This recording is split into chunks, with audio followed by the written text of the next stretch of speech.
اهلا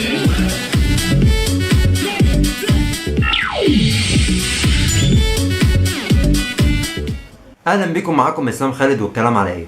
جاهزين؟ يلا انت ما يلزمنيش. ايه؟ الحمد لله ان انا ما عطستش في السقف. ان شاء الله ونعم الوكيل فيك يا شيخ. النهارده يا جماعه هنتكلم عن افلام عيد الاضحى اللي نزلت السنه دي.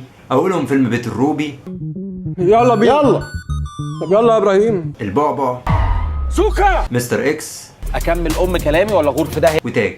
انا كهيرو فرهضه. مبدئيا كده ارتفعت الايرادات في سنه 2023. كل الافلام كانت الايرادات بتاعتها وصلت ل 16 مليون جنيه.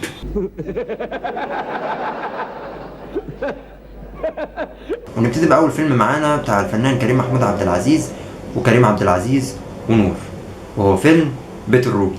فيلم بيت الروبي حقق الايرادات بتاعته في سنة 2023 عيد الأضحى اللي فات 21 يونيو. في خلال 12 يوم من العرض حقق 62 مليون و850 ألف جنيه. ابداع والله. وتاني فيلم معانا وهو فيلم البعبع بتاع الفنان أمير كرارة وياسمين صبري. ايه ده؟ وكان الفيلم ده نزل في العيد ومنافس لفيلم تاج وبيت الروبي، وحقق في خلال الأيام اللي فاتت 3 مليون و128 ألف جنيه. كفايه بقى له.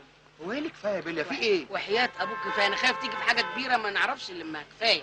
وتالت فيلم في القائمة اللي معانا هو فيلم تاج بطولة الفنان والنجم والمغني تامر حسني، وفي 7 أيام اللي فاتوا حقق إيرادات عالية جدا. أولهم في مصر 233 مليون جنيه، أما في الخارج حققت 300 ألف دولار، وبما يعادل بالمصري يعني 206 مليون جنيه.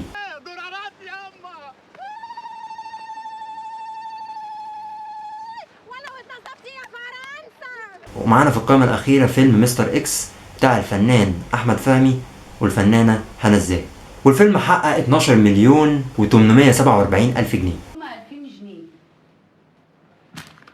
احنا لسه عملنا حاجه. ودي كانت قائمة إيرادات الأفلام بتاعت العيد السنة دي 2023.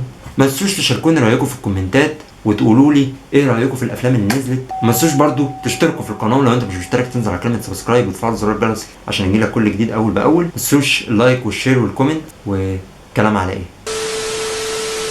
يا لهوي يا لهوي،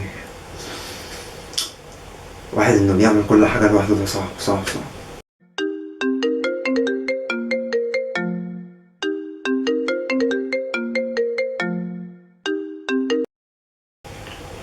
الو، مين؟